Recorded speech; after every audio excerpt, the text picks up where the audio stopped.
If the military moves you, then you're entitled to extra leave, right? Hey everyone, and welcome to The Savvy Squaddy. In this video, I'm going to go through relocation leave. What it is, when can you get it, how long for, and how to apply for it. Similar to my series on allowances, I'll also be doing one explaining certain leave types.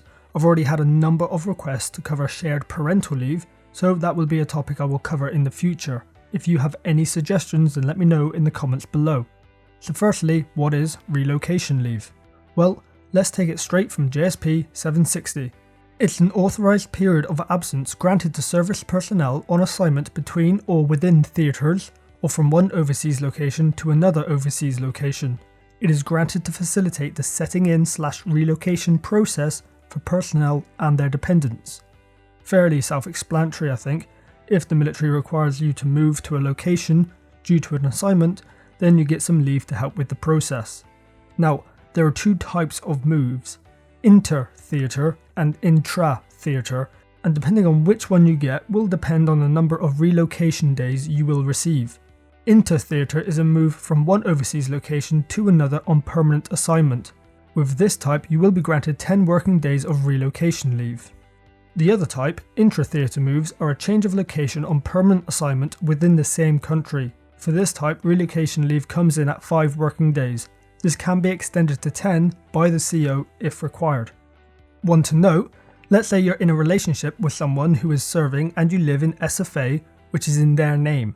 Then they get assigned and you are required to vacate the SFA and move back into the block.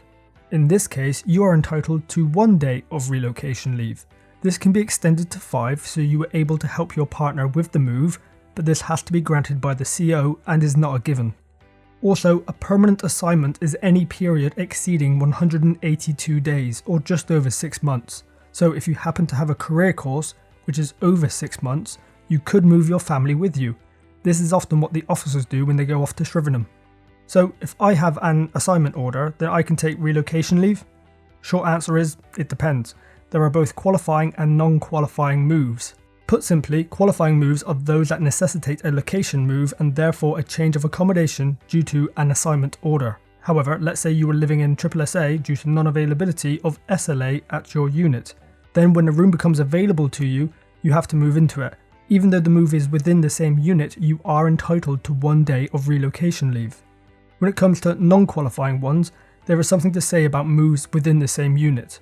There is no entitlement to relocation leave when moving within the same unit/establishment, which does not require a change in accommodation. These would be moves where just your PID is changed. But to me, it would seem that if you did move within unit to a different squadron, but they also required you to move into the relevant SLA block to keep everyone together, then that should entitle you to 1 day of relocation leave. I could be wrong, but that is my understanding from reading this. Please correct me in the comments if that is not the case. But even if it isn't official, any decent chain of command should provide time in the working day for that person to move all their stuff across to their new room. And then just thinking out loud, would that also extend to someone moving into the seniors mess from SLA on promotion? Food for thought. I would like to think common sense would prevail here.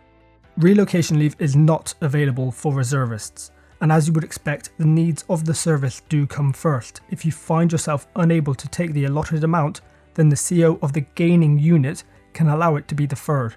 It must then be taken no more than 6 months after the relocation. Something to note, relocation leave should be taken from the losing unit's time. For example, if I'm getting posted to Bovington as a Phase 2 instructor from Tidworth, then my relocation leave should be my final week in Tidworth and not my first week in Bovey. This can swap over, but both units have to agree. So now we know all that, how do you go about claiming it? It's pretty simple to be fair, it's the same process as if you were putting in some leave using your individual leave allowance. But instead of selecting the ILA in the type of leave drop-down menu on JPA, you would select the relocation option. I just tried going through the process myself to see what steps are required, but I received an insufficient leave balance pop-up window. This makes sense as I'm still waiting on my own assignment order, and so therefore the system automatically knows that I'm not entitled to any relocation leave. I can't fully remember from the last time I did it, but you may need to provide your assignment order number and start date for the leave application. This information is good to have anyway, as you'll need it for the E1132 form when applying for SFA, etc. Just one to keep in mind. And the last thing I want to touch on is reckonable and non-reckonable leave. Now, there are many leave types, some of which I will cover in future videos. Certain types will affect your engagement, pay, pension, etc. It's important to understand the implications before taking these types of leave. If a leave type is reckonable, then it counts towards your length of service and is used when calculating benefits, etc. If, however, it is non-reckonable, then you might find yourself having to extend your service by the amount of non-reckonable service you have in order to meet those eligibility criteria for the pension, etc. For example, looking at this table which can be found on JSP 760, at the bottom we can see that taking a career intermission is unpaid. It does not count towards your engagement, nor does it count towards the pensions or increasing in pay increment levels, etc.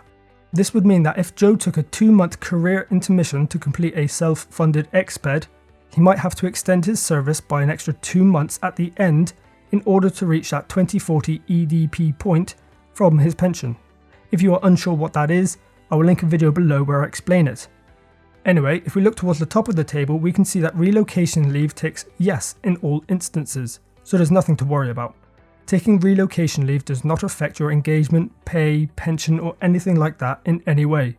But nonetheless, this bit of information is important context to understand going forward, as it could shape your future decisions and benefits.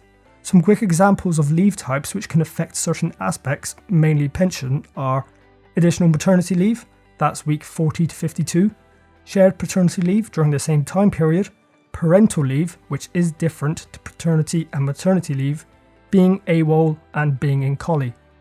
If you have experienced any of these, then you will need to factor this in when deciding to leave and make sure you have the required amount of service to meet the eligibility criteria of your benefits. And that's it. Relocation leave in a nutshell. Most of you watching will have experienced this at some point. It's good to know that moving from SSA to SLA affords you 1 day of leave, and it's good to see that it's written down in the JSP. I can imagine that certain chain of commands would try and push that burden onto the SP and ask them to do it in their own time, but niche JSP 760 says no. What are your thoughts on relocation leave? Is the amount of time enough? Let me know in the comments below. Thank you all for watching. If you liked what you just saw, please hit the subscribe button up there, and if you want to see some more videos, click over there. See you soon.